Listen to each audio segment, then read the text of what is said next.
My name is Diana, and I need to tell you about my family because you won't understand the rest of my story without knowing them first. I have parents and an older sister named Aliya. We're nothing alike, and that became clear pretty early on. After high school, Aliya made this big announcement to our parents. She walked into the kitchen one morning, crossed her arms, and said, "I'm not going to college. I don't want to waste my time on that nonsense. I'm a natural businessman, and I don't need any education to be good at business." I was sitting there eating cereal, thinking she'd lost her mind. But you know what? Our parents just nodded and said, "Okay, honey, whatever you think is best." That was the beginning of everything.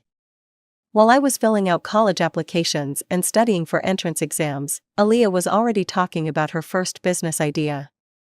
She wanted to start an online store selling jewelry.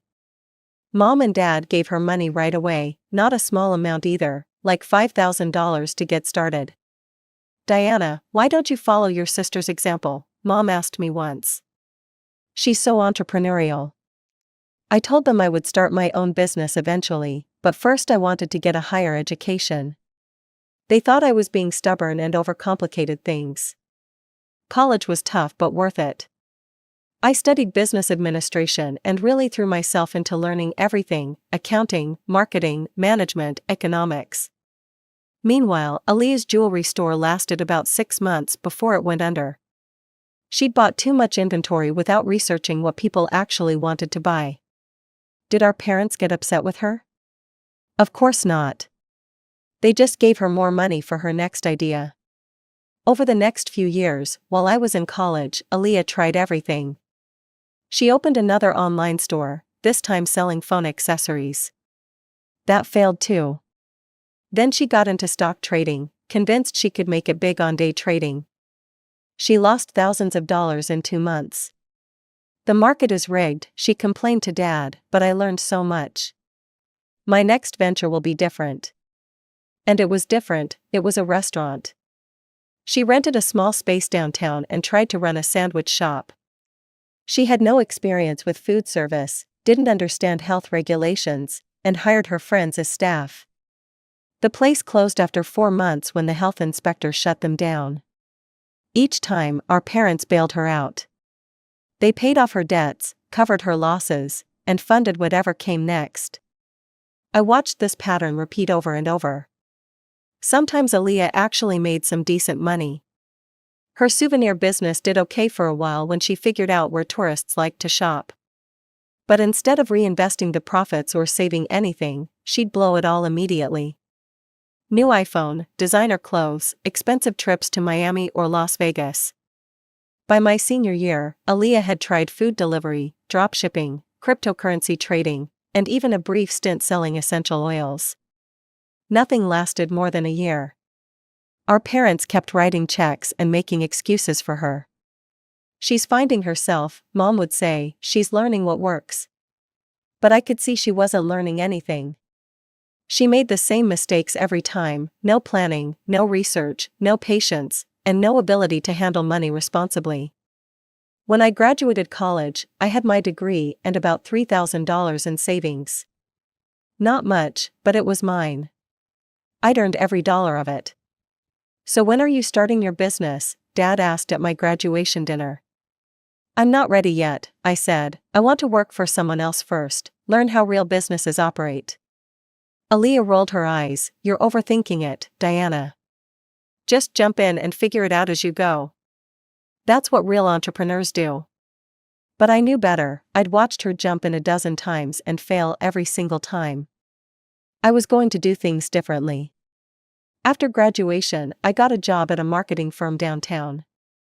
It wasn't glamorous. I was basically an assistant account manager, but I was finally seeing how real businesses worked from the inside. I watched how they handled clients, managed budgets, dealt with problems, and made decisions. Every day I learned something new. My boss, Janet, was tough but fair. She'd been in business for 20 years and knew everything about running operations efficiently. "Diana, you want to start your own company someday?" she asked me during my 6-month review. "Yes, eventually." "Good, then pay attention to everything. See how we handle difficult clients? How we track expenses? How we plan campaigns 6 months ahead? Most people who start businesses have no clue about any of this stuff. I took her advice seriously. I studied market research, learned about legal requirements for different types of businesses, and even took evening classes on entrepreneurship at the community college. While other people my age were going out drinking every weekend, I was reading business books and taking online courses. Meanwhile, Aliya was still bouncing between ventures. She tried selling handmade crafts on Etsy, started a dog walking service, and even attempted to become a social media influencer. Each new project lasted a few months before she got bored or hit obstacles she couldn't handle. "Your sister is trying a tech startup now," Mom told me during one of our monthly phone calls. "She met this girl whose family has money, and they're going to revolutionize something with an app." "What kind of app?" "I don't really understand it. Something about connecting people with services or products, very modern stuff." I didn't bother asking for details. Aliya had tried to explain her business ideas to me before, and they never made much sense. She'd use buzzwords like disrupting the market and scalable solutions, but when you asked specific questions about how things would actually work, she'd get vague and defensive. 2 years into my job, I started seriously planning my own business. I lived in this beautiful area surrounded by mountains and lakes, the kind of place that attracted tourists year-round. People came for hiking, fishing, skiing, and just to get away from city life. I spent months researching the local tourism market. I talked to hotel owners, restaurant managers, and tour guides. I studied occupancy rates, seasonal patterns, and what travelers were looking for that they couldn't find. "There's definitely a gap for smaller, more personal accommodations," one hotel manager told me. "People want something more intimate than big chain hotels, but most bed and breakfasts around here are either too expensive or not professional enough." That's when I got the idea for a mini hotel. Something small and personal, but run with real business standards. I found this perfect building right on the shore of one of the lakes. The owner hadn't used it for a couple of years. It used to be a small conference center or something. The location was incredible, with direct lake access and mountain views, but the building needed serious work. After 3 years of working and saving every penny I could, I had about $15,000. Not nearly enough for what I wanted to do, but it was a start. I also qualified for a small business loan from the bank, $30,000, which seemed like a huge amount of money at the time. The day I signed the lease on that building was one of the best days of my life. I threw myself into the renovation work. I spent weeks stripping old paint, installing new flooring, and updating the electrical system. I hired contractors for the big stuff I couldn't handle myself, but I did everything possible with my own hands to save money. The hardest part was building a decent parking area. The old lot was just gravel and weeds, totally inadequate for guests. I had to bring in tons of actual pavement and create proper spaces. That alone cost me $8,000. Then there was the website and marketing. I knew from my job how important online presence was, especially for tourism businesses. I spent months learning web design and another $5,000 on professional photography and digital advertising. Right around this time, I met Kevin. He was a contractor working on some of the renovations, and we just clicked immediately. He was funny, hardworking, and he actually understood what I was trying to build. Kevin became my biggest supporter. When I was stressed about money or worried about whether guests would actually come, he'd remind me how much I'd already accomplished. "Look at this place," he said, standing in what would become the main lobby. "6 months ago this was a mess, now it's going to be beautiful. You're going to make this work." We started dating seriously after I'd been open for about 6 months. The business was still struggling, some weeks I'd have only 1 or 2 bookings, but Kevin never made me feel bad about the slow start. "Every business takes time to build," he'd say. "You're doing everything right, just be patient."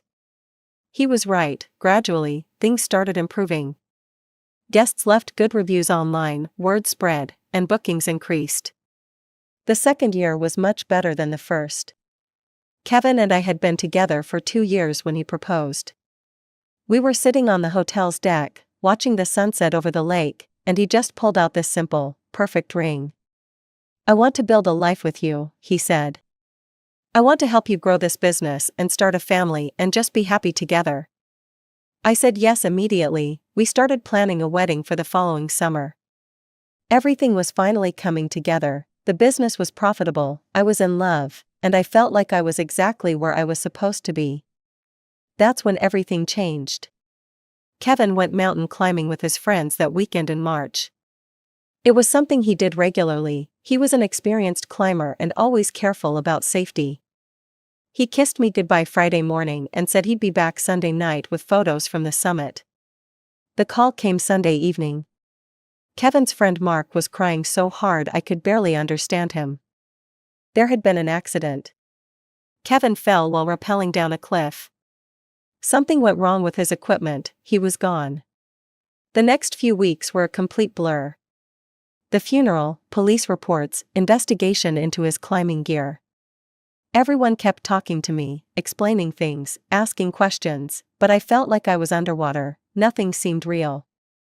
My hotel guests had to deal with me walking around like a zombie. I'd forget to restock coffee or wouldn't return calls about reservations. My business started falling apart because I couldn't focus on anything. The breaking point came 6 weeks after the accident. I was trying to check in a family and just started sobbing uncontrollably in front of them. I couldn't stop. My neighbor found me 3 hours later sitting on the lobby floor, still crying. She called an ambulance, and I ended up in the psychiatric ward. I spent 4 months there. 4 months of barely getting out of bed, therapy sessions, medications that made me feel like I was living in fog. The doctors said I had severe depression and PTSD from losing Kevin so suddenly. During those months, my hotel basically shut down. I had to cancel dozens of reservations. All my online reviews mentioned that the place seemed abandoned. My insurance covered some medical costs, but I was hemorrhaging money.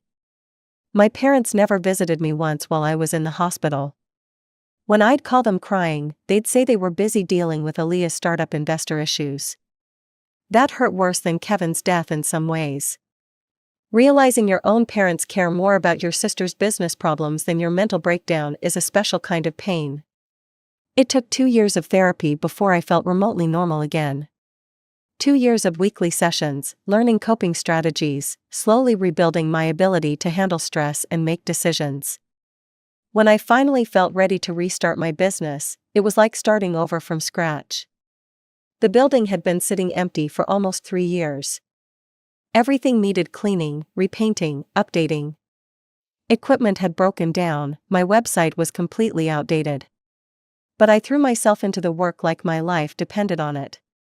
Working gave me purpose again. Every day spent renovating rooms or updating marketing was a day I didn't spend thinking about Kevin. I made hard decisions. I moved out of my apartment and into one of the hotel rooms. Just a bedroom, tiny office area, and bathroom, but it saved money on rent and meant I was always available for guests. I didn't hire an administrator right away.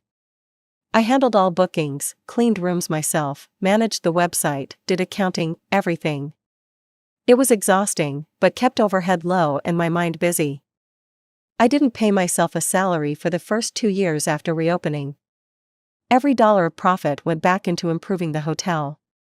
New furniture, better linens, upgraded bathrooms, improved landscaping. I lived on basically nothing, instant noodles, generic groceries, thrift store clothes. By year 5 after Kevin's death, the hotel was thriving. I had regular customers who returned yearly, great online reviews, and consistently profitable bookings. I'd even managed to buy the building outright instead of renting it. That's when I finally felt stable enough to get my own place again. I bought a small apartment with a mortgage, nothing fancy, but it was mine. Having space separate from work felt like a huge step forward. Around this time, Aliya's tech startup with her rich friend was imploding. They'd burned through all their investor money and couldn't make their app profitable. But the real problem was bigger than I initially understood.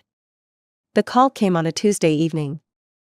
Mom's voice was tense and demanding. Diana, you need to come home immediately. We need to have a serious conversation about the family situation. When I arrived at their house, both parents were waiting in the living room with grim expressions. Your sister is in big trouble, Mom said without any greeting.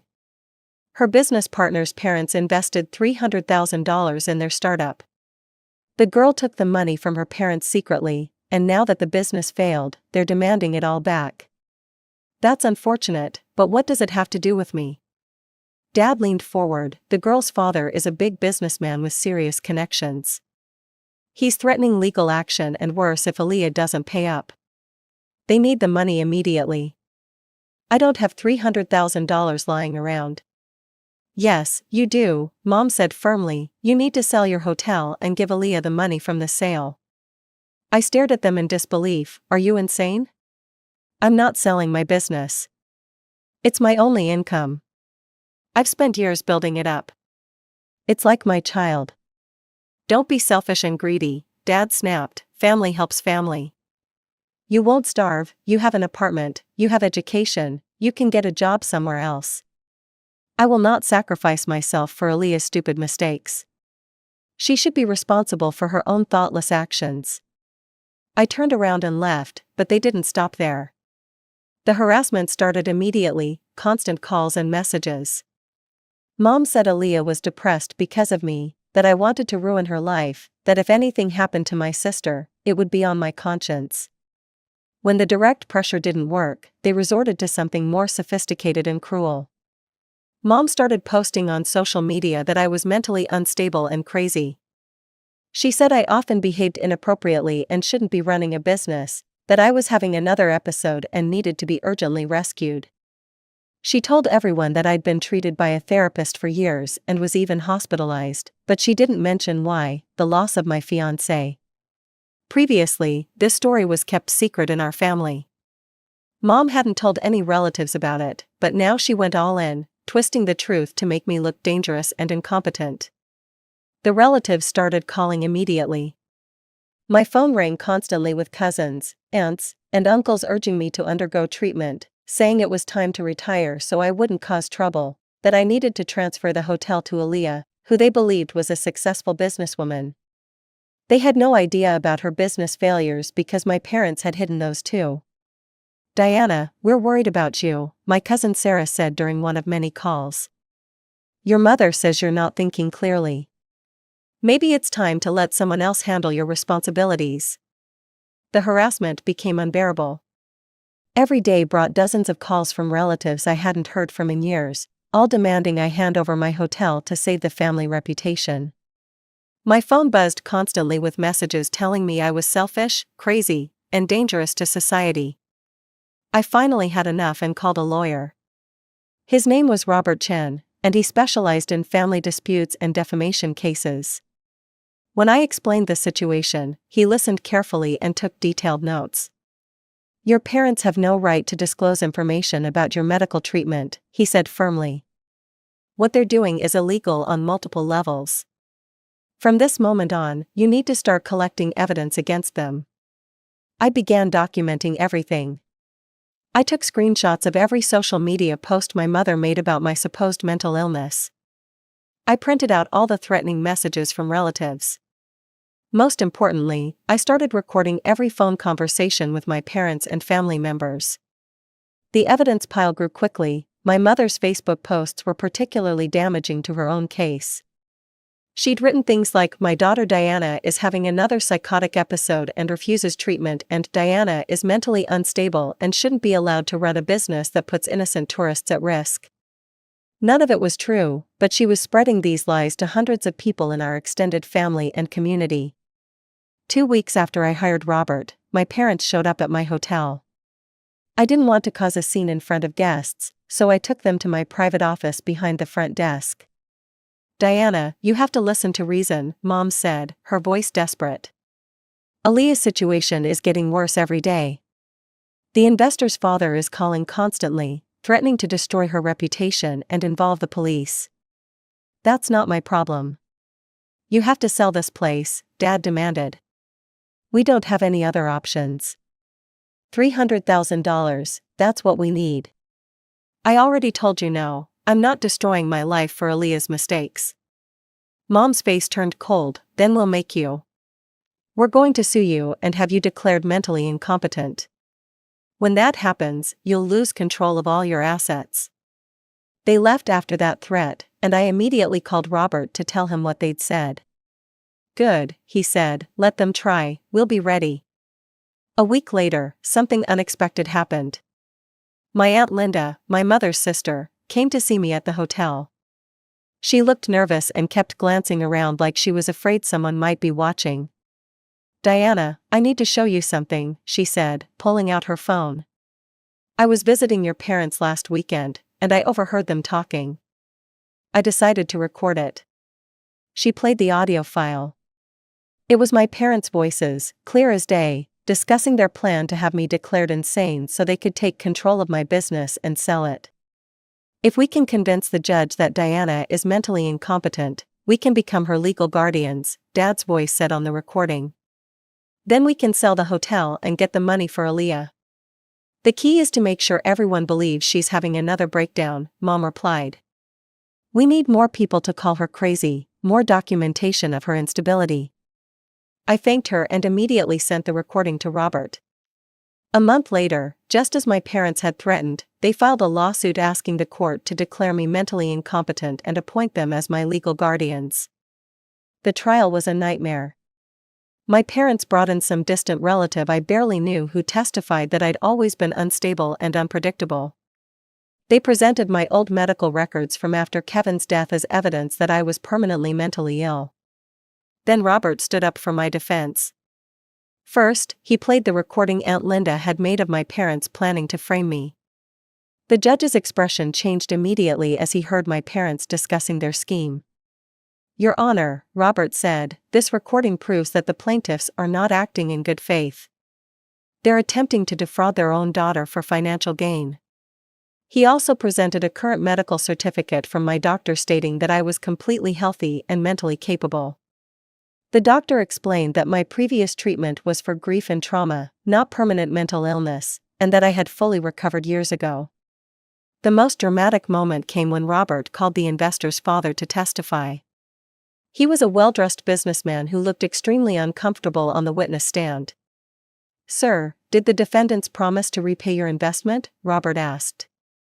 Yes, they did. They said they had a way to quickly obtain $300,000 and that I shouldn't worry about the loss. Did you know they planned to obtain this money by fraudulently taking control of their daughter's business? Absolutely not. I was horrified when I learned about their scheme. I never would have agreed to any plan that involved defrauding an innocent person. The judge was clearly disgusted by what he'd heard. When both sides finished presenting their cases, he didn't even need time to deliberate. The plaintiff's petition is denied, he announced firmly. Furthermore, this court finds that the plaintiffs attempted to mislead the court through fraudulent means. They are hereby fined $50,000 for abuse of the legal system. He also granted my countersuit, ordering my parents to pay me an additional $100,000 in compensation for damage to my reputation and emotional distress. You are extremely fortunate that I'm not ordering criminal charges filed against you, the judge told my parents. Your actions were reprehensible and could have resulted in imprisonment.